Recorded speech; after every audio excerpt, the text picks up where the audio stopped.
There are some companies that, in order to make a better profit, were doing a practice that was unscrupulous. Hi, I'm Lee Labrada, and I'm here with my friend and colleague, Dr. Dan Gartney, and we're going to be talking today about something that is in the news and is of big concern to protein supplement consumers everywhere, and that topic is protein spiking. Dan, what is protein spiking? Why is it happening, and what can consumers do to protect themselves from that? Well, it's unfortunately because we're learning through the news that something's happened that's within our industry, but not of our industry. There are some companies that, in order to make a better profit from selling a product, proteins, they have taken what they claim to provide and diluted it with some cheaper ingredients, is what it cuts down to. So they're selling you a cheaper product, or a product that's diluted with cheaper material with the claims that they're providing you what you're paying for. So to the consumer, what's happening is that they're spending money on something they're not getting. If I went to a restaurant, I order a steak and they give me Jell-O, I'll be upset. Right. And they both contain protein, but you ordered a steak. That's correct, and I wanted a steak. And what happens here is people are buying high-quality whey proteins. Or they think they are. Their intent is, and that their purchase is for that, when they find out in the news that what they purchased was about half that and half filler, and that filler can be amino acids, because when you go through the analysis that's done to confirm what's in the label, they just look to see, is there enough nitrogen there, not what types of proteins are there. So these amino acids show up as protein, even Correct. though they're inferior to the whey protein. They're blended in, and whenever you do the proximate analysis, it shows up as protein, as meeting label claim, so to speak. That's exactly right. And unfortunately, they're not even amino acids that provide you much additional benefit.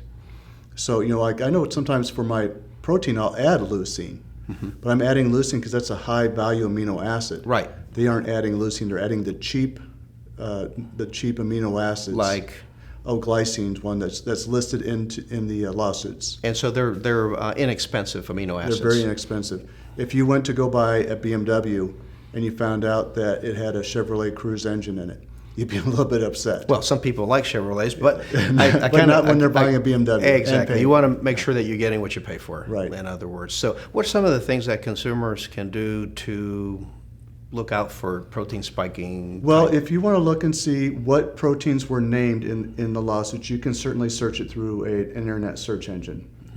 You can find out what companies were involved, and unfortunately, there's no way to label on a product the character of the company behind it.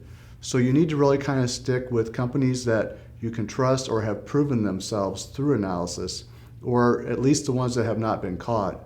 But what has happened is we know some that were doing a practice that was unscrupulous. Now, a lot of times they do this to cut corners. They use it to cut the cost of goods and to make bigger profits and that type of thing. And a lot of times that translates to proteins that look like they're very cheap to the consumer. So in other words, it's almost like if the price is too good to be true, it usually is, that kind of thing. Well, that's the hard thing too. And again, too, because whey is kind of a general concept. There's different types of whey. There's very high quality wheys that are very expensive to make, and there's very cheap wheys that are very inexpensive to source.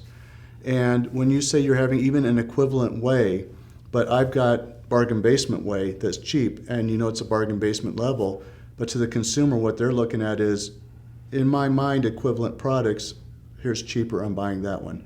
You're giving them a purchase decision that is based on something they need to follow, the cost, but you're not giving an equivalent product, but you're giving the image of an equivalent product. So their decision is not two equivalent things and here's a cheaper, it's here's a cheaper that's cheaper and here's one that's better that costs more.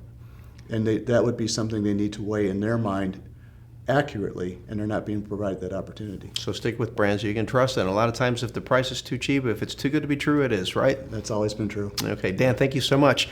And there you have it on protein spiking. If you found this video informative, I hope that you will tune in and watch our other videos with Dr. Dan Gartney. And also, I hope that you will visit our website, labrada.com, where you will find information on how you can sign up for our free email newsletter that we send out every week. We send this this newsletter out that will teach you everything about training, nutrition, motivation, completely free. Sign up for it at Labrada.com. I'm Lee Labrada, and thank you for watching.